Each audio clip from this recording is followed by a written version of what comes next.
Welcome back to the Power of Cafe. This is the next 10 pages to make it a 120 page, okay? The 120th page of the story. So, where we are now, Madeline is reading a magazine, okay? She's settled in the apartment she's renting in Canada, while she has gone to learn more about her friend Namley's death and bring the body home, okay? So she's reading a magazine. That's where we are now in the story. So let's continue. Okay, so after 3 months of continuous weaving, they displayed their first collection of shawls, shirts, straight dresses, skirts, and some table covers. They went on to set up a school for training ordinary people, both men and women, on their style of weaving. The school gradually spread throughout the city and then went international. Presently, the woman, her sisters and cousins were still alive and weaving whenever they felt like, although in their 70s they are no longer active in the running of the shops and the schools. But it's still a family enterprise, as their children are now heading it. It was a 20-minute read, and thereafter she began to nod off. She left the drinks on the center table and then stretched out in the seat, okay? It was now 4 p.m. per the clock on the wall. The flames in the fireplace were still alive, and there was additional wood. The flames in the fireplace were still alive, and there was additional wood in a sack at the garage, which was within the building. Rob had made mention of all of this before he left, but he said he would be passing by later in the evening to see if she needed anything. She could have slept throughout the night, if not for the need to eat. At 7 o'clock she awoke, yawning and stretching out like a cat. She smiled on seeing the time and then sat up. She appeared at ease, without any signs of anxiety. For about 10 minutes she remained in that position, reminiscing the nice chat she had with Rob on the phone, and then their meeting today. She smiled and then got up and left the room. There was a grilled chicken in the freezer if she needed anything to eat. She found some canned food too, some sardines and corned beef. There were a bunch of thin loaves of bread and some coffee. She heated some water for the coffee, opened a can of beef, and took a loaf of bread. So we're talking about Madeline now. She's, after reading the magazine about a native Aboriginal woman in Canada, she fell asleep afterward and she's woken up in the evening, and now she's thinking of what to eat for dinner. Okay, she heated some water for the coffee, opened a can of beef, and took a loaf of bread. 5 minutes later, her phone rang, and she picked it up from her room. Rob was at the door, and she hurried to open him up. He came in covered up by a thick blanket. And wearing a woolen cap, okay? Madeline looked sorry to see him that way. She hurried to the kitchen and made him some coffee. Rob followed and then revealed that he had brought her some food from the restaurant. He stated that it was warm and she didn't need to heat it up. Madeline thanked him for it, but stated that until the sun came back into the sky, he didn't need to risk getting frozen by coming to see her. He chuckled, and she did likewise. The meal was a big one. It had some rice on the side, several cooked potatoes, some meat chops, and some pepper sauce and stew. Madeline was surprised to see the quantity, and without asking him, dished up a plate and placed it before him. He politely refused to eat, saying that he got it especially for her. "All right, but how do I know that it's safe to eat?" she said, and they both chuckled. Consequently, he had to prove that it was, so he accepted it and picked up a potato with a fork and began to eat. She was staring at him, amused by it all. "See, a safe," he said, and then she asked him to take some of the rice too, and the meat chops and everything else to set her mind at ease.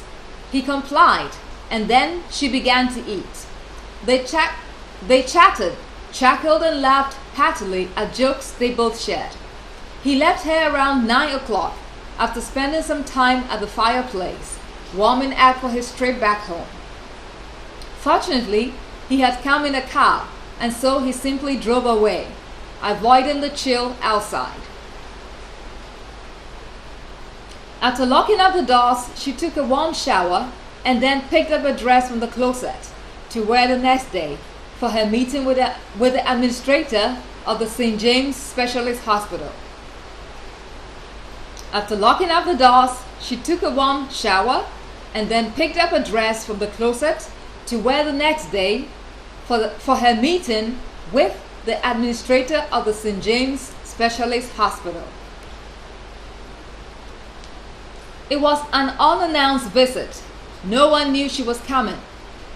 She avoided the receptionist and went straight inside, glancing around for the administrator's office. She stopped a nurse passing by and asked for it, and consequently she was behind the door. She attempted to knock, but stopped. She attempted to knock, but stopped, and simply walked in. A woman was seated. A woman was inside, seated at a table. She stared up at her, startled by her sudden appearance, and then she took off her glasses to have a better look at the stranger. "Excuse me, who are you?" she said in a casual tone. Madeline glanced at the table, at the nameplate that sat before her, and then replied, "Dana Westfield? Are you the hospital administrator?" "Yes." "And you are?" She replied after a minute. "Madeline Boyson, attorney Madeline Boyson. I'm Lumley's friend. I heard she worked here." "Oh, you were here for Lumley? Good," Dana said, smiling.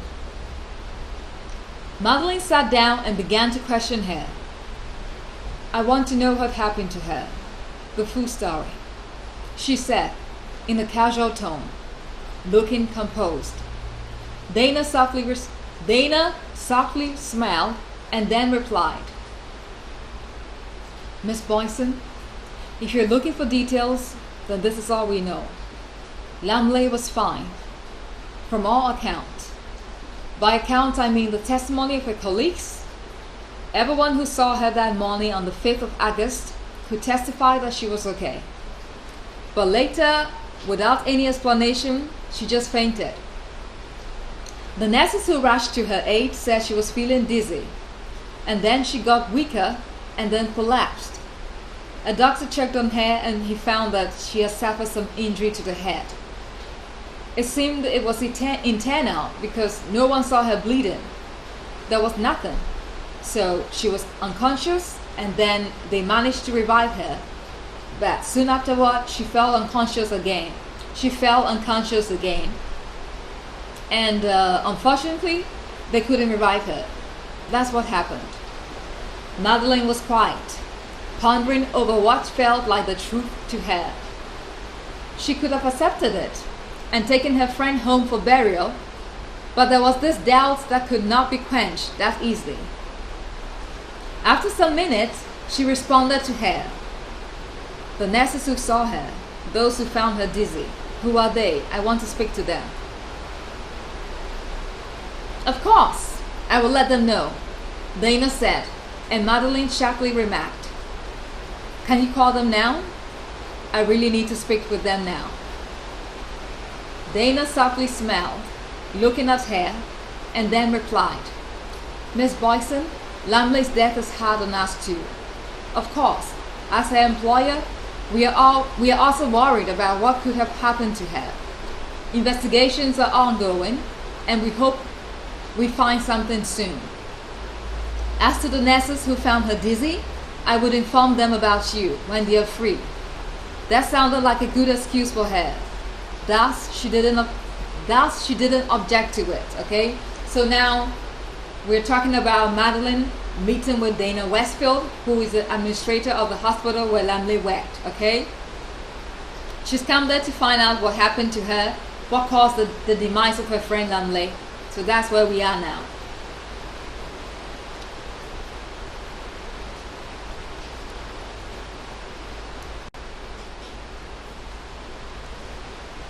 Okay, so that sounded like a good excuse for her. Thus, she didn't object to it, okay?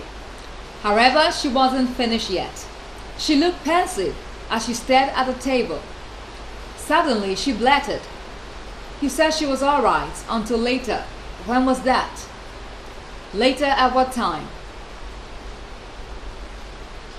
Dana was quiet, trying to recollect. 2 minutes later, she replied. 2 minutes later, she replied. "It must have been in the afternoon, just after noon. Just after noon. It must have been in the afternoon, just after noon. Or late morning, maybe, 11 a.m. I'm not sure. I would have to find out." "What about the doctor who treated her? Who is he or she? Where can I find them?" Madeline said in a fervent tone. "He's one of our top physicians, Dr. Bismarck Brown. You may find him in his office if he's not in the emergency room. You may find him in his office if he's not in the emergency room," Dana said, and subsequently, Madeline stood up and then walked away. She asked a female nurse outside the door where she could find the doctor. The young woman, about 25 years old, warmly smiled at her and then replied, "Follow me, please." 10 minutes later, they were behind his door. She knocked twice and there was no response, but opened the door and went inside. Madeline waited, and then 5 minutes later, the door opened and the nurse came out and said, "Ma'am, he's a little busy at the moment, but if you don't mind, you can wait. You could wait here once he's free. He'll call for you." Madeline stared at her, trying to see if she was telling the truth. Then she glanced at the door and then softly smiled and thanked her for her help. Consequently, the nurse walked away. Right after she was out of sight, Madeline entered the room. Surprisingly, it was empty. There was no one present, but it was obvious that it belonged to the doctor, Bismarck Brown, since his name stood on the table along with some files. She glanced around for a clue as to where he might have gone, and then spotted a door, 2 doors actually. She guessed that one could lead to the washroom, and the other. She stared at both doors for about 3 minutes, and then sat down behind the table. She stared at both doors for about 3 minutes and then sat down behind the table. 5 minutes later, there was a sound of rushing water. 5 minutes later, there was a sound of rushing water, of water rushing through a hollow space. Consequently, a door opened and a man of medium height, brown-toned and wearing a low-cropped hair, stepped out. He seemed to be in his late 50s. Madeline stood up and gently smiled at him. He nodded in response and then walked towards the table and casually said, "You were looking for me?"